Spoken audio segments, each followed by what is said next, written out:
It reflects my almost lifelong interest in Leonora, not so much as an iconic figure in Danish 17th century history, but as an individual who solved the riddle of confinement. How to be free inside a prison. Bereft of friends and kin, she suffered through the dark nights of her early imprisonment, and wrestling with God for her soul, she resolved that she was as God Almighty had made her, and she would live out her life accordingly till such time when it pleased God to send his message to the King of Denmark to let the prisoner go. The night battle for her soul became a long war of days. Locked in her damp cell in the enforced company of an unwanted companion, she was amply fed 3 times a day, but allowed nothing to read, nothing to keep her hands occupied, and nowhere to go, not even to relieve herself. She wanted to die, but her body betrayed her, as she grudgingly allowed. My stomach demanded food. She complied, feeding a strength she did not know she possessed, and she survived, gradually finding projects for her able hands and reading material for her agile mind. On his deathbed, her father the king had told his favourite daughter, "I have placed you so firmly, no one can unseat you." When, in the wake of his words, misfortune followed misfortune, Leonora thought his prediction ironic. And yet, as her life bore it out, no matter her shifting circumstances, she was never unseated, never lost track of who she was and where she was going. From the beginning, and all the days to follow, Leonora remained interested, engaged even, in the world around her, no matter how trivial.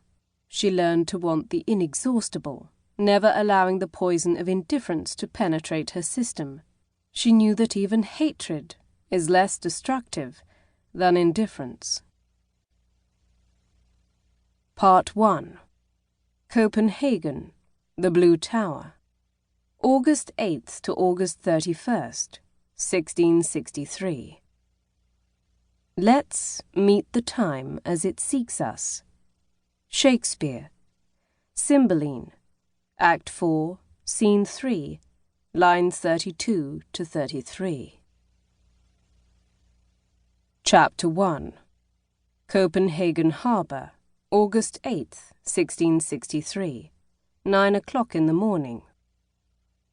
I sit very still as my hands have finished their task of sewing loose diamonds into my hairpiece. Now I must get ready for what may be a confrontation.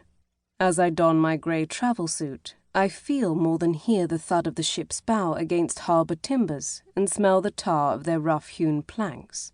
I knew we were getting close as I sensed the slackening pace of sails being furled and sailors crowding the deck above my cabin as they went about their docking chores. 13 days out of Dover, I have arrived in Copenhagen once again, though not by my own volition. This must be the day I will meet my one-time half-brother, Frederik, King of Denmark.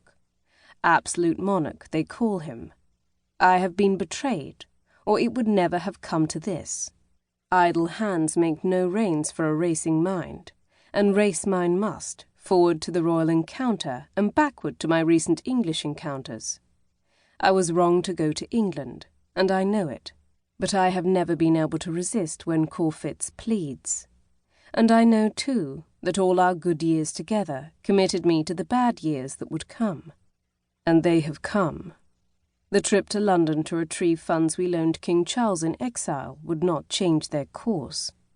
For all that we may be in charge of our plans, luck determines the outcome, and Lady Luck has forsaken us. I had known before I went that with Cromwell gone and Charles back on the English throne, that king would have no intention of repaying a Danish relative who would merely remind him of his years in France as an exiled monarch. Besides, as I reminded Corfitz, the king's outlay ever exceeds his means, and this is 1663, not 1649. Times have changed.